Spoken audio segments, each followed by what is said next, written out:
Hi, this is Eric Martin with Board Game Geek, and I'm here with Jacob Sund, looking at Suburban Disputes, first game, right, from Jamoma Games. Correct. And what's the theme? I know in general the theme.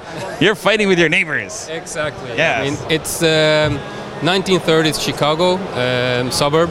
Okay. And you all live on a small street, and you can be between 2 and 6 players, and you basically all hate each other. Okay. Good. I like it already.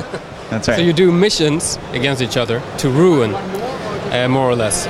On level, there's 3 different levels. On the first level, you know, it's just stupid missions, like you steal your neighbor's morning milk and morning paper, stuff like that. Okay. And then it progresses, and on level 3 is drive-by shootings and kidnap your neighbor's daughter and stuff like that. Right. Things escalate. Exactly. Okay. So what's the nature of the game? How do we go about actually playing? Well, maybe I can put down the... Yeah. Point to the board or do examples here. Let's see. First of all, is 2 ways of winning the game. Okay. You can win by points, either 60 points or $15,000. Okay. So, as a player, you can decide which way you want to win. If you want to only go all out for money or all out for the points. Okay. Of course, it's easier to do the points because the point board is right in front of you. Right. And, you know, counting money is not as normal as it is seeing something in front of you. But anyway, you do these missions and you gain points when you succeed with the missions. If you fail, you can lose points and your neighbors can gain points.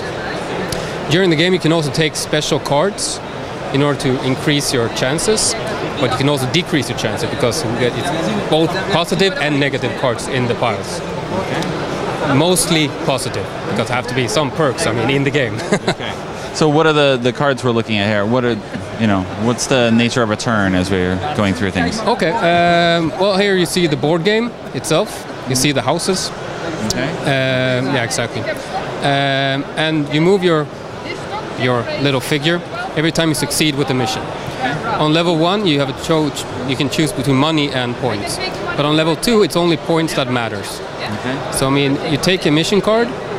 You read it out loud, you choose which neighbor you want to attack, you roll the dice, and then you see if you succeed or not. Okay. If you fail, you can you get minus points, like I mentioned before, but you also get a small dot from the police that comes and arrests you. Okay. 3 dots means that you have to skip around, and then remove 1 point. So you need to stay out of the police's way as well, of course. Okay.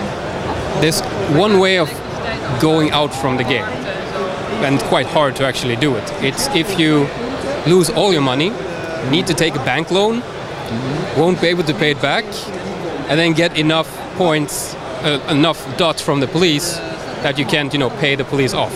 Then you're out. So it's a long process in order to go out. I want the players to stay in game as long as possible. But it's possible that they can do that. Exactly, it's a small chance. Okay. Is there anything else about the gameplay we should know? Well, I've told you more or less how it works. Maybe then you explain why 1930s Chicago for this setting. What does that mean for you as a Swede? The thing is, it doesn't mean that much as a Swede, but it's a nice era. But I was actually standing and choosing when I was developing the game to either have it 1930s Chicago or have it like Los Angeles nowadays with the gang members and gangs and stuff like that. So I thought it was a little bit more fun with the gangsters from the 1930s. Okay, well, at least for dressing up here for Spiel, of course. Of course. Yeah, looks good.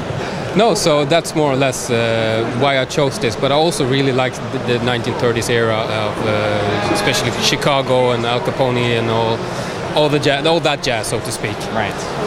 So that's more or less it. All right. Thanks very much for the overview of the game. Good luck.